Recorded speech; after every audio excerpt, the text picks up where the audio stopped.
ये भी मैटर करता है इसमें कि आप मेहनत किस डायरेक्शन में कर रहे हैं, चीजों को कैसे एनालाइज कर रहे हैं, आपकी रिटेनिंग पावर कैसी है, आप चीजों को कितना रिटेन कर पा रहे हो, कितना एग्जीक्यूट कर पा रहे हो। यही एक रीजन रहता है जब एक स्टूडेंट 2 अटेम्प्ट दे लेता है, 3 अटेम्प्ट दे लेता है, वो 160 प्लस अटेम्प्ट मार्क्स लेके आता है, 180 प्लस मार्क्स लेके आता है। तीसरा, बी आंसर करना था लेकिन जल्दबाजी में ए भर दिया, या सी आंसर करना था जल्दबाजी में बी भर दिया।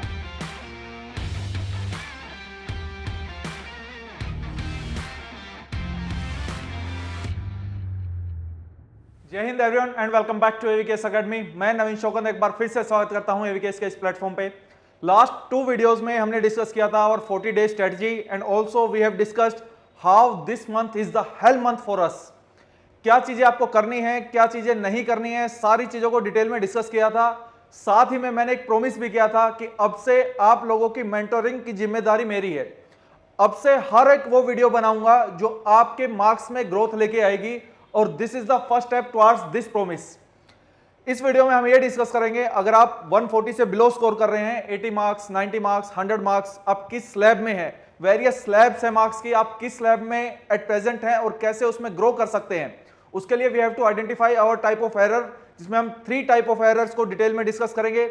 इसके अलावा चीजों की कैसे स्टेजेस के फॉर्म में हमको ग्रोथ करनी है। There are 4 stages, most scientific method detail में डिस्कस करेंगे। आप प्रेजेंटली किस स्टेज में हैं, कैसे फर्स्ट स्टेज से सेकंड स्टेज में जा सकते हैं, सेकंड से थर्ड में, थर्ड से फोर्थ में। माइक्रो एनालिसिस कैसे करनी है टेस्ट सीरीज की, मैक्रो एनालिसिस कैसे करनी है और उन सब चीजों का क्या बेनिफिट होगा, ये सारी बातों का जवाब आपको इस वीडियो में मिलेगा। अगर आप अपनी लाइफ में सीरियस नहीं है तो this video is not for you. If you are stuck in the slabs between 0 to 50, 50 to 100 and 100 to 125, this video is for you। इसमें मैं आपको बता दूं, अभी तक आप लोगों ने शायद टेस्ट लगाने स्टार्ट कर दिए हैं। अगर नहीं किए हैं तो यू आर लेट, आपको अभी से टेस्ट लगाने स्टार्ट कर देने हैं। I am talking about the full length test, चाहे वो एवीकेएस का हो या किसी और अकेडमी का। Full length test is necessary, necessary and necessary. मैं बार बार बोल रहा हूं बिकॉज किसी भी फाइनल मैच से पहले आपको प्रैक्टिस मैच खेलना ही है ताकि आप टाइम मैनेज कर सकें। जैसे क्रिकेट में होता है ना कि कौन सी बॉल को खेलना है, कौन सी बॉल को छोड़ना है, तो आपको यह पता चलेगा टेस्ट सीरीज से आपको कौन से क्वेश्चंस अटेम्प्ट करने हैं, कौन से क्वेश्चन छोड़ने हैं। आप कोई जो मिस्टेक्स अभी डिटेल में डिस्कस करेंगे उनको कैसे करेक्ट करना है आप, ताकि आपका 4 अगस्त का जो फाइनल मैच है उसमें वो गलतियां ना दोहराएं। अगर बात करें वेरियस स्लैब्स की तो there are total these slabs, जिसमें 0 to 50 हो सकता है। कुछ स्टूडेंट्स अभी प्रिपरेशन स्टार्ट कर रहे हैं तो इस बारे में मैं बिल्कुल बात नहीं करूंगा। जो अभी फ्रेशर है, जो स्टूडेंट्स कुछ पढ़ चुके हैं, वो या तो 50 से 100 के बीच में स्लैब में उनके मार्क्स आ रहे होंगे, आई am talking about the paper 1, and या 100 से 125 पे आ रहे होंगे या 125 से 140 पे आ रहे होंगे। अगर कोई student 150 on average regular marks लेके आ रहा है तो उसको इस वीडियो की कोई जरूरत नहीं है, बंद करके बिल्कुल जा सकता है दोस्त। लेकिन मोस्ट ऑफ द 90% स्टूडेंट्स अब देखेंगे यहां स्टक मिलेंगे इन 2 स्लैब्स में। इवन मोर देन 99 स्टूडेंट्स यहां पे स्टक मिलेंगे। What are the reasons? क्या रीजंस हैं कि सारे स्टूडेंट्स यहीं पे स्टक हो जा रहे हैं? इसके सबसे बड़े, मैं आपको पहले लॉजिकल रीजनिंग पे बात करता हूं, फिर मैं आपको बताऊंगा कि कैसे हमको आगे बढ़ना है। आपने अक्सर यह देखा होगा कि सिविल सर्विसेज जैसे एग्जाम को या जितने भी कॉम्पिटिटिव एग्जाम है आज तक के टाइम में मोस्ट ऑफ द स्टूडेंट जो क्रैक करते हैं वो टेक्निकल बैकग्राउंड से होते हैं। तो ऐसा क्या उन्होंने एक्स्ट्रा पढ़ लिया अपनी ग्रेजुएशन में जो वो एग्जाम क्रैक कर ले रहे हैं? समटाइम्स यूपीएससी को इसमें ब्लेम किया जाता है कि वो बीटेक वालों को ज़्यादा मौका देती है एज कम्पेयर टू जो ह्यूमैनिटी बैकग्राउंड से हैं, जबकि ह्यूमैनिटी वाले स्टूडेंट्स वो अपनी ग्रेजुएशन के दौरान भी उसको पढ़ के आए हैं, +2 के दौरान भी उसको पढ़ के आ रहे हैं, फिर भी as compare to technical background वो आगे नहीं जा पा रहे हैं। दोस्त, उसका सबसे बड़ा रीजन अगर आप आइडेंटिफाई करेंगे, प्रॉपर एक रैशनल माइंड से चीजों की एनालिसिस करेंगे, तो आप निकल के आएंगे scientific approach to attempt the exam. अगर आप साइंटिफिक अप्रोच के साथ एग्जाम को अटेम्प्ट करते हैं, बिकॉज मेहनत से ये मैटर नहीं करता इस फील्ड में कि आप कितनी मेहनत करते हैं, ये भी मैटर करता है इसमें कि आप मेहनत किस डायरेक्शन में कर रहे हैं, चीजों को कैसे एनालाइज कर रहे हैं, आपकी रिटेनिंग पावर कैसी है, आप चीजों को कितना रिटेन कर पा रहे हैं और कितना एग्जीक्यूट कर पा रहे हैं। ऑफ कोर्स मेहनत सबको ही करनी है, उसका तो कोई सब्स्टिट्यूट ही नहीं है। मेहनत के साथ और क्या करना है वो इस वीडियो के द्वारा मैं आप लोगों को बताना चाहता हूं। मोस्ट ऑफ द स्टूडेंट जो मेहनत सिर्फ और सिर्फ हार्डवर्क पे डिपेंडेंट हैं, वो यहां पे आके स्टक हो जाते हैं। और यकीन मानिए दोस्त, जो रिपीटर होता है वो इस स्लैब को ब्रेक कर ले जाता है। उसका रीजन यही है कि वो अपनी गलतियां आइडेंटिफाई कर जाता है 1 साल में। लेकिन ये जो वैकेंसीज हैं 500 प्लस वैकेंसीज, ये बार बार नहीं आती। Once in a blue moon, ये वंस इन ए वाइल कि ऐसा आप समझिए एक तरीके का चमत्कार ही है, एक तरीके की अपॉर्चुनिटी है, और आप अगर इस अपॉर्चुनिटी को मिस कर दे रहे हैं तो इट इज नॉट एडवाइजेबल। बात करें कैसे इस स्लैब को ब्रेक किया जा सकता है। There are 3 types of error. आपको सबसे पहले अपनी टेस्ट सीरीज में टोटल ये आइडेंटिफाई करना होगा कि आप इनमें से किस टाइप का एरर अपने एग्जाम में करते हैं। 3 टाइप्स ऑफ एरर कौन से? Silly mistakes. सिली मिस्टेक्स के क्या एग्जांपल है? सबसे पहला एग्जांपल है क्वेश्चन में करेक्ट लिखा था, आपने इनकरेक्ट मार्क कर दिया, इनकरेक्ट के हिसाब से आंसर दे दिया। क्वेश्चन में इनकरेक्ट पूछा था या नॉट करेक्ट पूछा था, आपने करेक्ट के हिसाब से आंसर दे दिया। दूसरा सिली मिस्टेक, आपकी रीडिंग में कुछ इशू आ गया, आपने सही से नहीं पढ़ा, करेक्ट इनकरेक्ट के अलावा भी आप क्वेश्चन समझ ही नहीं पाए और बस आंसर कर दिया। तीसरा, बी आंसर करना था लेकिन जल्दबाजी में ए भर दिया, या सी आंसर करना था जल्दबाजी में बी भर दिया, सही से अटेम्प्ट ही नहीं किया ओएमआर शीट पे।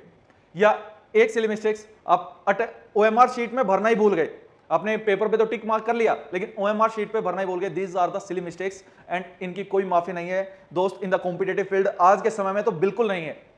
अगर आप सिली मिस्टेक्स कर रहे हैं तो आपको अभी करेक्ट कर लेना है उनको, क्योंकि मैं फिर बोल रहा हूं फाइनल एग्जाम में इनकी कोई माफी नहीं है, इसकी कीमत 1 साल और हो सकती है। नेक्स्ट टाइप ऑफ एरर्स होते हैं आपके conceptual error and the factual errors. Factual errors means अगर आपको किसी फैक्ट से आप अवेयर ही नहीं है और वो बिल्कुल बेसिक फैक्ट है, like first time census, official census किस टाइम हुआ, ये बिल्कुल फैक्चुअल एरर है। कौन सी कर्व किस चीज को रिप्रेजेंट कर दिया इकोनॉमी में, ये एक फैक्चुअल क्वेश्चन है। पॉलिटी में आर्टिकल से रिलेटेड कोई चीज आपको पूछ ली, कोई अमेंडमेंट पूछ लिया, 103rd अमेंडमेंट किससे रिलेटेड है, वो एक फैक्चुअल क्वेश्चन है। कॉन्सेप्चुअल क्वेश्चन में आता है कोई भी कॉन्सेप्ट, जियोग्राफी का कोई भी कॉन्सेप्ट, इन्वायरमेंट का कोई भी कॉन्सेप्ट, इकोनॉमी का कोई भी कॉन्सेप्ट, जीडीपी, जीएनपी, ये सब कॉन्सेप्चुअल कॉन्सेप्ट्स है। तो यू हैव टू आइडेंटिफाई कि आप किस टाइप का एरर कर रहे हैं और फिर उस पर आपको काम करना है। इसमें से सबसे इजी टास्क है आइडेंटिफाई करना सिली मिस्टेक्स को, और सिली मिस्टेक्स को आप दोहराना नहीं है। इसलिए टेस्ट सीरीज इज नेसेसरी कि आप अगर एक कोई सिली मिस्टेक कर ले रहे हैं टेस्ट सीरीज के दौरान, तो आप नेक्स्ट जो एफएलटी लगाएंगे उसमें उस मिस्टेक को ध्यान में रखेंगे। एक टाइप का क्वेश्चन ये होता है कि आपने चीजों को अधूरा पढ़ा है और अधूरा याद आ रहा है और आप शॉर्ट उसमें मार्क कराए। जैसे कि अगर आपसे पूछा जाए सिटीजनशिप किन तरीकों से ली जा सकती है, ऐसा कॉन्स्टिट्यूशन में किन 5 तरीके लिखे हैं, ऑप्शंस मिलते हैं। आप बाय बर्थ आप ले सकते हैं, बाय डिसेंट आप ले सकते हैं, बाय रजिस्ट्रेशन ले सकते हैं, बाय नेचुरलाइजेशन ले सकते हैं, by acquiring the foreign territory आप ले सकते हैं। और ऑप्शन उसमें रहेगा ऑल द अबव है, या इनमें से 3 है, या इनमें से 2 हैं, या इनमें से कोई भी नहीं है। तो most of the students all the above correct करके आएंगे, ऑल द अबव मार्क के आएंगे, और जो कि एक गलत आंसर होगा क्योंकि कॉन्स्टिट्यूशन में ऐसा कुछ नहीं लिखा है। It is mentioned in the citizenship act 1955। इस टाइप के क्वेश्चंस आपने चीजों को बुक्स पढ़ते टाइम ध्यान से नहीं पढ़ा, तब आप ये मिस्टेक करते हैं, तो आपको इन चीजों का भी ध्यान रखना है। इसके अलावा अगर मैं किसी स्टूडेंट की साइंटिफिक वे में जो मैं बात कर रहा था कि आपको कैसे इनकॉम्पिटेंसी से कॉम्पिटेंसी की तरफ जाना है, अगर कोई पर्सन इनकॉम्पिटेंट है तो वो कैसे मूव कर सकता है कॉम्पिटेंसी की तरफ, कैसे वो कॉम्पिटेंट हो सकता है, कैसे वो बेहतर हो सकता है अपनी परफॉर्मेंस में। तो देयर आर टोटल 4 स्टेजेस। आप किस स्टेज में लाई करते हैं ये आप जानिए इस वीडियो के द्वारा। पहली स्टेज 1, जब आपके अंदर अनकॉन्शियस इनकॉम्पिटेंस है, मींस ये मोस्टली उन स्टूडेंट्स में देखी जाती है जो बार बार टेस्ट देने पे 50, 60, 70 इतने ही नंबर लेके आ पा रहे हैं। इसका मतलब ये होता है कि आप बार बार गलतियां कर रहे हैं, और क्या गलतियां कर रहे हैं आपको कुछ अंदाजा नहीं है, आप समझ ही नहीं पा रहे हैं आप क्या गलतियां कर रहे हैं। फिर आती है स्टेज 2, जब आप कॉन्शियस माइंड के साथ इनकॉम्पिटेंसी शो करते हैं, या कॉन्शियस इनकॉम्पिटेंस स्टेज 2 का पार्ट है। मींस आपको पता है आप गलतियां कर रहे हैं, लेकिन आप फिर भी वो गलतियां कर रहे हैं। आपने एक टेस्ट में कुछ गलती की, अगले टेस्ट में उस गलती को फिर से दोहरा दिया, जबकि जानते थे कि आपने पिछले टेस्ट में वो गलती की। तो इट इज द स्टेज 2। 80 के आसपास मार्क्स रहते हैं स्टूडेंट्स के, और मोस्ट ऑफ द टाइम ये उसी के आसपास घूमते रहते हैं। नेक्स्ट जो स्टेज आती है वो कॉम्पिटेंसी की तरफ, जब आप कॉन्शियस कॉम्पिटेंस की तरफ ध्यान देते हैं। मींस आपने स्टेज 1 से में ये आइडेंटिफाई किया आप क्या गलतियां कर रहे हैं, स्टेज 2 में आपने उस पर काम किया कि मैं नेक्स्ट टाइम इस सिली मिस्टेक्स को नहीं दोहराऊंगा। स्टेज 3 में आप कॉन्सेप्चुअल और फैक्चुअल चीजों को अच्छे से पढ़ के जाते हैं और उस पर काम करते हैं। मोस्ट ऑफ द स्टूडेंट्स 100, 125 के आसपास इस पे मार्क्स की रेंज में रहेंगे। एंड द लास्ट स्टेज जहां पे आपका एंड है, जहां पे आपको पहुंचना है, that is unconscious competence. What does it mean? It means कि आप जब गैस वर्क भी लगाएं, आपने इतना अच्छे से पढ़ा हो, इतनी अच्छे से प्रैक्टिस की हो कि आपका अनकॉन्शियस माइंड भी क्वेश्चन करेक्ट कर दे रहा है। आपने गैस वर्क, जब अर्ली स्टेजेस पे आप गैस वर्क यूज करेंगे ना, most of the questions incorrect होंगे, गलत होंगे। जब आप 4 स्टेज में क्वेश्चंस को अटेम्प्ट करेंगे और तब आपका वो करेक्ट होगा। और यही एक रीजन रहता है, जब एक स्टूडेंट्स 2 अटेम्प्ट दे लेता है, 3 अटेम्प्ट दे लेता है, वो 160 प्लस अटेम्प्ट मार्क्स लेके आता है, 180 प्लस मार्क्स लेके आता है, भले ही उसे भी ना पता हो ये मार्क्स क्यों आ रहे हैं, उसका रीजन ये है। तब उसका लक उसके साथ होता है, वो उसने प्रैक्टिस इतनी कर दी होती है कि उसका लक उसके फेवर में आगे खड़ा हो जाता है। तो आपको स्टेज 4 में पहुंचना है और ग्रेजुअली आप इस स्टेजेस को पार करेंगे। आप कभी भी स्टेज 1 से स्टेज 4 में डायरेक्टली नहीं जा सकते, चाहे आपको कोई भी कितनी झूठी मोटिवेशन देता रहे। नेक्स्ट अगर बात करें अब चीजों की कैसे एनालिसिस करनी है, अगर बात करें कैसे एनालिसिस करनी है, you have to do micro analysis and macro analysis. जब हर एक चीज को बारीकी से नापा जाए उसको माइक्रो एनालिसिस कहते हैं, और जब लार्ज स्केल पे चीजों को नापा जाए उसको मैक्रो एनालिसिस कहते हैं। सपोज आपने कोई टेस्ट लगाया, FLT 1 लगाया, full and test, FLT means full and test. FLT 1 में उस टेस्ट लगाने के बाद आपके क्या कोर्स ऑफ एक्शन होने चाहिए, क्या आप वो फॉलो करते हैं या नहीं करते, अब आप ईमानदारी से आप खुद से पूछिए। उसके बाद जो आपका कोर्स ऑफ एक्शन होना चाहिए वो ये होना चाहिए कि आप एक चार्ट बनाएं, जो भी आंसर की है उसको मैच कर लें और उसके बाद उसकी एनालिसिस करें, करेक्ट इनकरेक्ट, ये क्वेश्चन मेरा गलत हुआ, ये ठीक हुआ, और एक चार्ट बनाएं।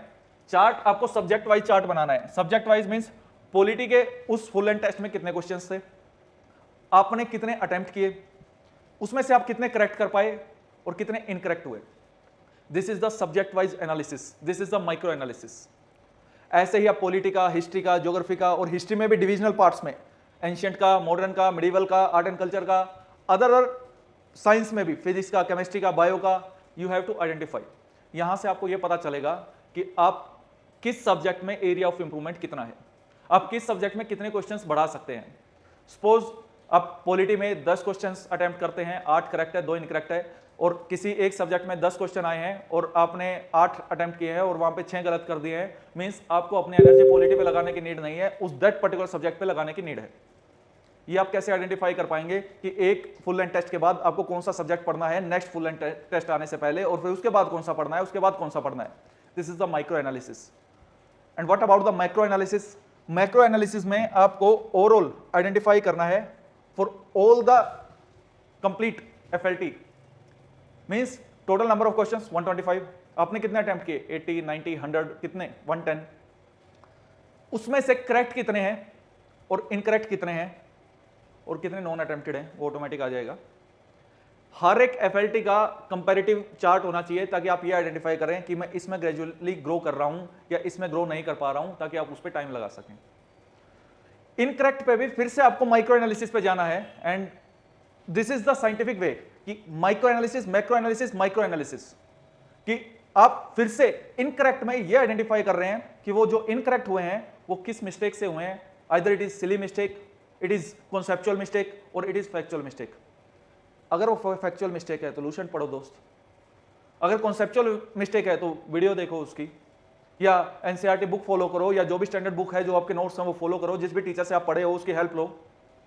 अगर वो सिली मिस्टेक है तो पनिश योरसेल्फ। मैं लास्ट वीडियो में भी आपको बोला था, it is your duty to punish yourself and to reward yourself, और आपसे नहीं होता तो मेरे पास आ जाना, ठीक है। इन्हीं चीजों के लिए जाना चाहता हूं। This is all about the today's analysis, and इस तरीके से आप एक बार चार्ट बना के देखिए, चीजों को एनालाइज करके देखिए क्या आप ऐसे स्टेप्स ले रहे थे। इसी में मैं पार्ट 2 लेके आऊंगा। ये इनिशिएटिव आपको कैसा लगा आप कमेंट सेक्शन में बता सकते हैं। थैंक यू सो मच, जय हिंद।